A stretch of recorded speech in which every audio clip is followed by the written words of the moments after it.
Ito na naman tayo mga guys. Dahil nagpalit ng bagong aircon. Yan.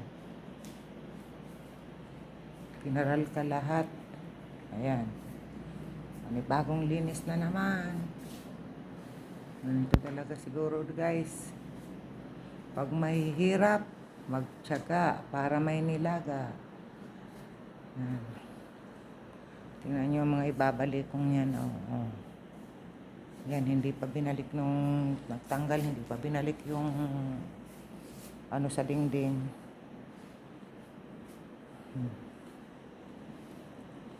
Ayan. Biro mo yan na. Ibabalik kong yan na kinaralat ng mga nagtrabaho. Tinaranggal lahat. Ang kahihila lang yan. Swerte dong. Ay, Diyos ko po. Ayan. Maglilinis na naman. Pakabalikan. Inayos. Pakaayos. Inurong. Pakaurong. Aayusin na naman. Yan. Diyos ko po.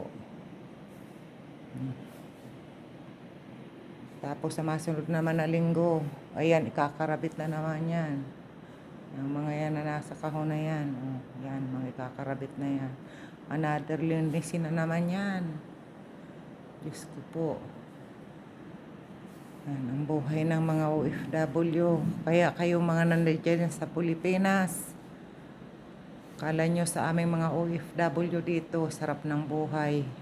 Kumikita ng real, kumikita ng dollar.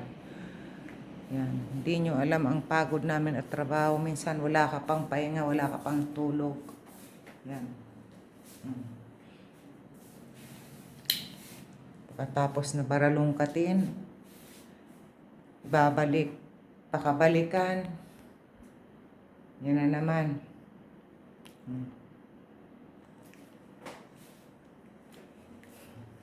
Laban lang mga ka-OFW. Yan, mga kadama. Laban lang tayo. Kaya natin to. Ang mga pamilya dyan sa Pilipinas, nakala sa mga OFW ang sarap ng buhay. Ito. Matapos kalkalin, ibabalik.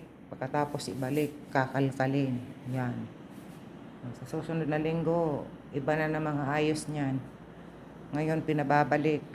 Sa susunod na linggo, kakalkalin na naman. Pagkatapos ng trabador, ibabalik mo na naman. Ay, Diyos ko mga ka-OFW. God bless us na lang lahat. God bless sa lahat ng tao.